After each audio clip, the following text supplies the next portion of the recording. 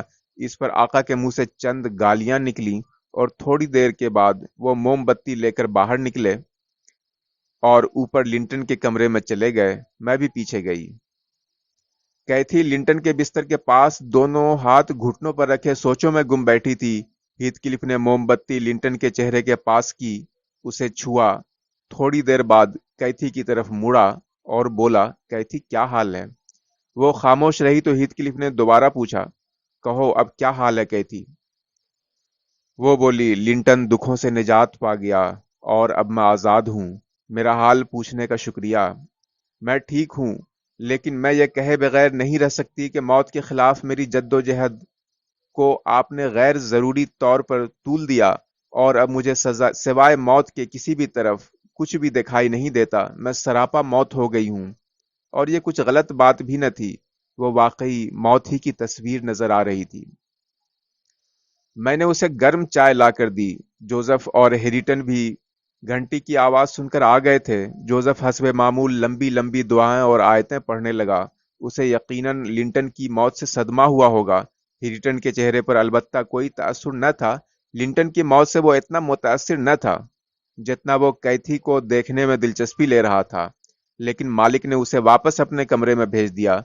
Joseph Lyndon کی لاش اٹھا کر ہیتھ کلف کے کمرے میں لے آیا۔ میں اپنے کمرے میں آ گئی اور کیتھی وہیں کھڑی رہی۔ صبح مالک نے مجھے اوپر بھیجا کہ کیتھی کو ناشتے پہ بلاؤں۔ میں اوپر پہنچی تو وہ سونے لگی تھی۔ واقعی اس کی آنکھیں بوجھل تھیں۔ اس نے مجھے کہا کہ میں بیمار ہوں اور نیچے نہیں آ سکتی۔ میں نے نیچے آ کر یہ بات ہیتھ کلف سے کہی تو وہ بولا، ٹھیک ہے، لنٹن کی تدفین تک اسے وہیں رہنے دو اور کھانا وغیرہ وہیں پہنچاؤ۔ پھر جب اس کی طبیعت ٹھیک ہو جائے تو مجھے بتانا۔ کیتھی 2 ہفتے اوپر رہی۔ ضلع اس دوران دن میں 2 بار اس کے پاس جاتی رہی۔ بقول ضلع اس نے بڑی کوشش کی کہ کیتھی ڈھنگ سے بات کرے، لیکن کیتھی نے اس کی ہر کوشش پر ناک بھون چڑھایا۔ اس دوران ہیتھ کلف بھی اوپر آ گیا۔ اس نے کیتھی کو وہ وصیت دکھائی جس میں اس نے اپنی جائیداد وغیرہ اپنے باپ کے نام کر دی تھی۔ یہ کارنامہ ہیتھ کلف نے ان دنوں کیا جب کیتھی اپنے باپ کے پاس گئی ہوئی تھی اور باپ کے مرنے کے بعد چند دن وہیں رہی تھی۔ اس وصیت کے بعد کیتھی بے یار و مددگار دنیا میں خالی ہاتھ رہ گئی تھی۔ ضلع نے مجھے بتایا، میرے سوا کبھی کسی نے کیتھی کے متعلق کچھ نہ پوچھا، جیسے وہ ہے ہی نہیں۔ ایک دن میں صبح صبح کھانا لے کر اوپر گئی تو بیچاری کیتھی رونے لگی کہ مجھ سے اب برداشت نہیں ہوتا، اوپر ٹھنڈ بہت ہے۔ میں نے اسے بتایا کہ مالک آج گرینج جا رہا ہے، جوزف گرجا جانے کے لیے تیار ہے، تم چاہو تو نیچے آ جاؤ، صرف میں اور ہیریٹن نیچے ہوں گے، آگے تمہاری مرضی ہے۔ جو ہی اس نے ہیتھ کلف کے گھوڑے کی جانے کی آواز سنی، وہ اپنے کالے ماتمی لباس میں سنہرے بالوں کو سیاہ دوپٹے میں لپیٹے نیچے آئی۔ ہیریٹن کو میں پہلے بتا چکی تھی کہ آج کیتھی ہمارے پاس آ کر بیٹھے گی، اس لیے وہ ذرا دھیان سے بیٹھے اٹھے۔ یہ خبر سنتے ہی مارے خوشی کے ہیریٹن کا رنگ سرخ ہو گیا تھا۔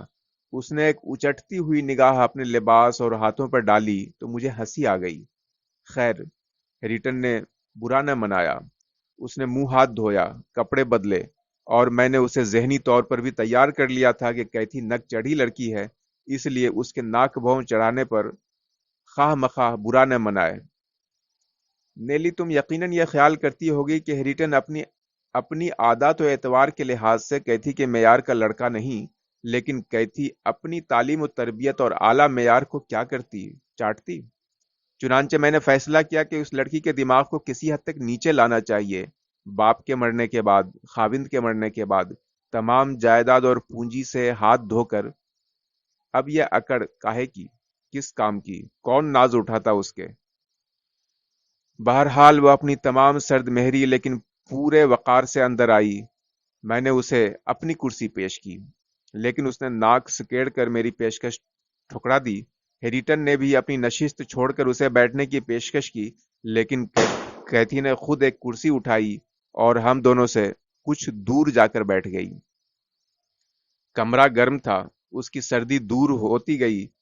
اس نے کمرے میں چاروں طرف نظر دوڑائی۔ اس کی نظر کچھ کتابوں پر آ کر رک گئی جو ایک الماری میں پڑی تھیں۔ تم جانتی ہو نیلی، مطالعہ اس کی کمزوری ہے۔ اس نے ایک کتاب نکالنے کی کوشش کی لیکن اس کا ہاتھ نہ پہنچ سکا۔ ہیریٹن نے چند لمحے دیکھا، پھر حوصلہ کر کے کیتھی کی مدد کو اٹھا۔ کیتھی نے اپنے فراک کی جھولی بنا لی اور ہیریٹن لپک کر ایک کتاب نکال کر اس کی جھولی میں ڈالتا گیا۔ اگرچہ کیتھی نے شکریہ کا ایک بھی لفظ ادا نہ کیا، لیکن ہیریٹن کے لیے یہی کافی تھا کہ کیتھی نے اس کی مدد قبول کر لی تھی۔ ہیریٹن کا حوصلہ بڑھا، اور جب کیتھی کتاب پڑھنے لگی تو وہ کرسی کی پشت پر آ کر کھڑا ہو گیا۔ کیتھی صفحہ پلٹتی تو ہیریٹن اپنی سمجھ کے مطابق اس صفحے کی تصویر کے متعلق اپنا تبصرہ کیے بغیر نہ رہتا۔ کیتھی اس کی انگلی کو تصویر سے جھٹک دیتی، لیکن ہیریٹن برا نہ مناتا۔ اب ہیریٹن پیچھے ہٹا اور کتاب دیکھنے کے بجائے کیتھی کو نہایت غور سے دیکھنے لگا۔ کیتھی پڑھنے میں مصروف رہی اور ہیریٹن اس کے سنہرے بالوں میں کھویا رہا۔ وہ اس کا چہرہ نہیں دیکھ سکتا تھا، نہ ہی وہ اسے دیکھ سکتی تھی۔ ہیریٹن کی حالت اس وقت اس بچے کی سی تھی، بغیر سوچے سمجھے جلتی ہوئی موم بتی کی طرف ہاتھ بڑھا دیتا ہے۔ کیتھی کو لگاتار دیکھنے کے بعد اب وہ اسے چھونا چاہتا تھا۔ اس نے اپنا ہاتھ بڑھایا اور کیتھی کے بالوں کی ایک لٹ پر یوں پیار سے ہاتھ پھیرا جیسے کسی پرندے کے بالوں پر پھیرتے ہیں۔ ہیریٹن کی یہ حرکت گویا بارود کو آگ دکھانے کے مترادف تھی، جیسے کسی نے اس کی گردن میں خنجر بھونک دیا ہو۔ کیتھی نے تل ملا کر گردن گھمائی اور گرج کر بولی، دفع ہو یہاں سے کمبخت! تمہارا یہ حوصلہ کہ مجھے ہاتھ لگا رہے ہو! میں یہ برداشت نہیں کر سکتی کہ اب تم میرے نزدیک آئے تو میں اوپر اپنے کمرے میں چلی جاؤں گی۔ ہیریٹن بیچارہ سمجھ گیا اور چپ چاپ آ کر صوفے پہ بیٹھ گیا۔ کیتھی مطالعہ میں مگن رہی۔ اسے کچھ دیر مطالعہ میں مصروف دیکھ کر ہیریٹن میرے پاس آیا اور سرگوشی کے انداز میں بولا، ذلہ، اسے کہو کہ کوئی کہانی پڑھ کر سنائے۔ میں تو اس سے بات کرتا ہوا ڈرتا ہوں۔ تم اپنی طرف سے کہو، میرا نام نہ لینا۔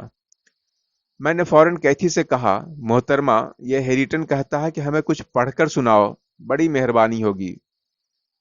اس نے کہا، مسٹر ہیریٹن اور تم سب کان کھول کر سن لو کہ میں جوتی کی نوک پر رکھتی ہوں تم سب کو، نفرت کرتی ہوں تم سب سے۔ جب میں تم سب کے ایک ایک لفظ پر جان دینے کے لیے تیار تھی اور مدد کی محتاج تھی تو تم سب مجھ سے کنی کترا رہے تھے۔ میں مرحوم لنٹن کے علاوہ کسی انسان کا چہرہ دیکھنے کو ترس گئی تھی۔ اب چلے ہیں ہمدردی جٹانے۔ میں تو یہاں سردی کے ہاتھوں مجبور ہو کر آئی ہوں، کوئی تم لوگوں کے پاس بیٹھنے تو نہیں آئی۔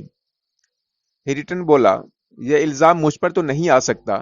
میں نے تو بارہا چاہا کہ لنٹن کی تیمارداری میں تمہارا ہاتھ بٹاؤں اور راتوں کو جاگوں، لیکن ہیتھ کلف… وہ ہیریٹن کی بات کاٹتے ہوئے بولی، خاموش!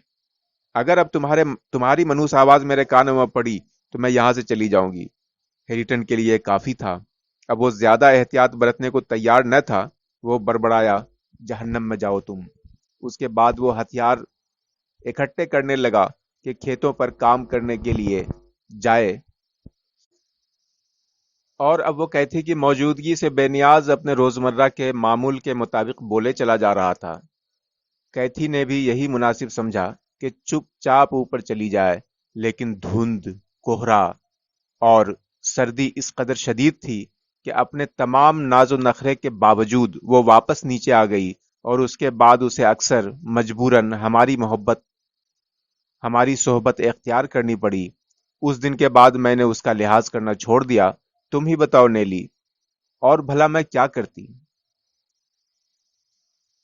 اسے کوئی کتنا ہی پیار سے بلائے، وہ نہ آگا دیکھتی ہے نہ پیچھا، خواہ مخواہ ڈانٹ کے رکھ دیتی ہے۔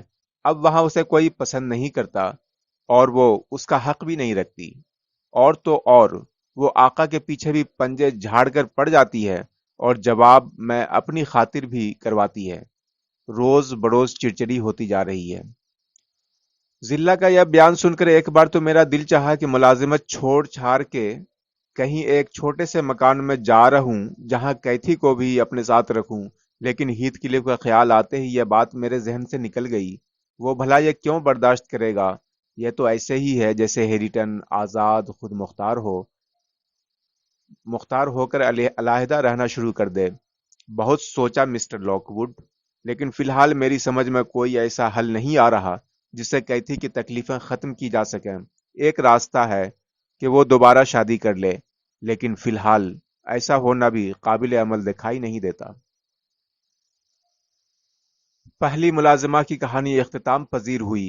ادھر میں بھی تندرست ہو گیا تھا، اور اگرچہ میں نے گرینج کا سال بھر کا کرایہ پیشگی دے رکھا تھا اور ابھی جنوری کا مہینہ تھا، لیکن میں نے فیصلہ کیا کہ کل یا پرسوں ذرا گھوڑے کی سواری کروں اور وودرنگ ہائٹس کی طرف جا نکلوں۔